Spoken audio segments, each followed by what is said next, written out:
pemirsa, kembali lagi dengan saya Zahra Dwi Febrina. Perkembangan dunia kuliner di Indonesia terus menghadirkan berbagai tren baru. Salah satunya adalah kehadiran mie gacoan yang kini menjadi sorotan masyarakat luas karena cita rasanya yang khas dan harganya yang terjangkau. Saat ini kita terhubung dengan Aska di lokasi bersama dengan narasumber. Aska melaporkan. Selamat sore Kak, saya siswa dari SMAN 1 Kelapa Nunggal. Izin bertanya-tanya seputar mie gacoan, apakah boleh Kak? Boleh, silakan. Kakak mau nanya apa? Terserah. Oke, baik, langsung ke pertanyaan aja ya Kak. Apa kendala yang biasanya dihadapi ketika Kakak itu bekerja? Oke, ketika kendala mungkin seperti yang terjadi di resto-resto gacoan pada umumnya. Resto gacoan kan terkenal dengan crowdnya yang cukup padat ya, cukup ramai. Paling kendalanya itu penumpukan PO di area kitchen, jadi menyebabkan service time itu cukup lama. Tapi itu semua bisa terkendali karena satu, krunya kompeten, yang kedua itu juga dari teman-teman kru juga bisa sigap. Terus juga dari kita juga mencoba memaksimalkan agar terciptanya customer experience yang terbaik tentunya sih, sesuai dengan misi kita itu. Kapan waktu paling ramai pelanggan datang ke mie gacoan Kak? Untuk waktu paling ramai sampai saat ini sih di weekend ya, tentunya di Sabtu Minggu itu di jam-jam sekitar jam 7 malam sampai jam 10 malam, itu waktu paling ramainya. Terus mengapa menurut Anda mie gacoan banyak diminati masyarakat? Mengapa mie gacoan banyak diminati? Yang pertama karena mungkin harganya terjangkau ya. Karena sesuai dengan misi kita juga kan menyediakan produk terbaik tentunya dengan harga terjangkau, baik untuk kalangan menengah ke bawah maupun menengah ke atas, semuanya bisa terjangkau. Terus bagaimana cara Anda memberikan pelayanan terbaik kepada masyarakat?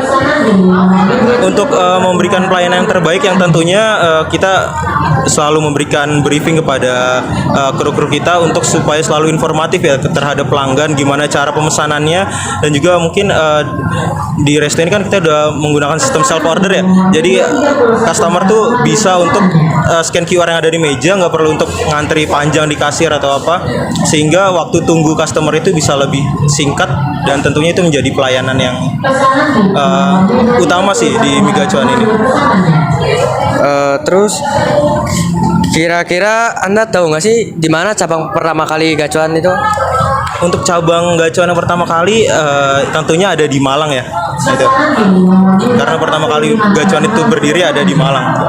Oke, terus yang terakhir, kira-kira siapa ya target mie gacoan itu? Apa sih target pelanggan mie gacoan? Oke, target pelanggan mie gacoan tentunya itu di kalangan anak muda, tentunya para Gen Z kan, banyak dari Gen Z yang lebih senang dengan makanan-makanan pedas. Mungkin sebagai solusi dari seblak bisa jadi mie gacoan, nah itu sih. Oke, makasih Kak. Kak, selamat sore. Saya siswa dari SMN 1 Kelapa Nunggal. Saya ingin bertanya-tanya tentang ulasan Kakak kepada mie gacoan itu, boleh Kak?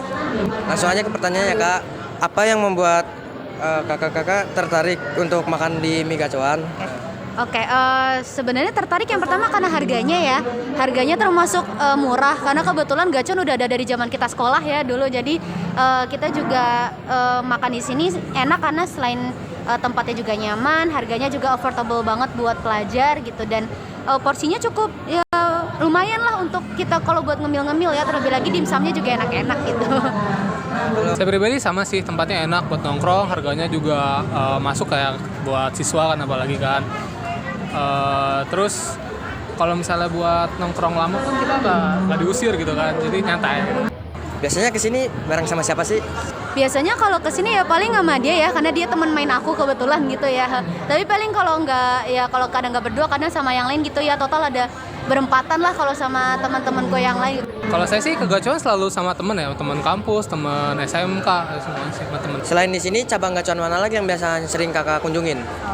Kalau aku sebenarnya ada 2. Sebelum ada di sini kita biasanya di Cibubur ya, di Cibubur. Cuma semenjak ada di sini lebih sering ke sini. Kalau sama aku biasanya yang deket di Vida Bekasi gitu, karena lebih dekat dari rumahku juga sebenarnya. Saya biasanya di dekat kampus itu di Bogor, terus waktu itu sebelum ada di sini sama di Cibubur, sama di sini sih paling 3 berarti. Kapan biasanya kakak-kakak ini sering main ke gacuan? Kalau kapannya sih tergantung kita lowongnya kapan ya, kadang siang, kadang sore, tapi emang kita lebih sering sore ke malam ya gitu, karena memang setelah kuliah baru ada waktu lowong gitu. Sama sih, biasanya siang kalau nggak sore malam. Bagaimana sih pengalaman kakak setiap main ke gacuan? Pengalamannya sih so far alhamdulillah bagus ya gitu, kayak pelayanannya di sini juga bagus. Kalau antrian juga meskipun panjang tapi tetap makanan serve ke kita dalam keadaan hangat dan cepat gitu, nggak yang nunggu lama-lama banget. Menurut kakak, mengapa sih mie gacuan ini bisa digemari oleh kalangan banyak? Kalau kenapa bisa digemari sih menurut saya ya, kan dari budayanya orang-orang Indonesia sendiri ya, food culture kita kebanyakan tuh pedes gitu ya. Jadi rasa-rasa pedas ini kan juga pasti salah satu rasa-rasa kesukaannya teman-teman Indonesia gitu ya. Baik, kayaknya segininya. Makasih ya kak. Kembali lagi dengan Spektra News. Baik, terima kasih Aska atas laporannya.